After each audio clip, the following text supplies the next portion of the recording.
আজকে সন্ধ্যার নাস্তার জন্য কি তৈরি করা যায়।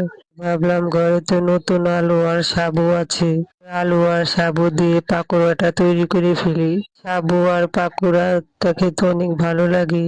আমি কয়েকটা নতুন আলু ভালো করে ছুলে কেটে ধুয়ে নিয়েছি। কড়াইতে জল দিয়ে জলটা গরম করে আর লবণটা দিয়ে দিয়েছি। 10 মিনিটের জন্য ঢেকে দিব। 10 মিনিট পর ঢাকনা খুলে আলুটা সিদ্ধ হয়ে গেছে, এবার আলুটা নামিয়ে নিব। আমি আলু কয়টা আগে ভালো করে মেখে নিয়েছি। এর মধ্যে কয়েকটা শুকনো লঙ্কা আমি আগে ভেজে রেখেছিলাম, লঙ্কা, কাঁচা লঙ্কা, হলুদ, লবণ, ধনে পাতা, সরিষার তেল, সাবু, চালের গুঁড়া দিয়ে অল্প একটু জল দিয়ে ভালো করে মেখে নিব। ভালো করে মেখে নিয়ে পাকোড়া আমি গোল গোল করে বল করে নিয়েছি। একটু চ্যাপ্টা করে কড়াইতে তেলটা দিয়ে তেলটা গরম হয়ে গেলে পাকোড়া কয়টা এক এক করে সফট কয়টা পাকোড়া আমি এর মধ্যে দিয়ে নিব। আর এক পাশটা হয়ে গেলে আর এক পাশটা আমি উল্টিয়ে দিব।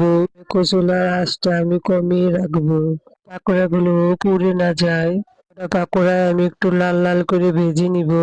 সব কটা পাকোড়া ভাজা হয়ে গেল, থেকে সব কটা পাকোড়া আমি উঠিয়ে নিব।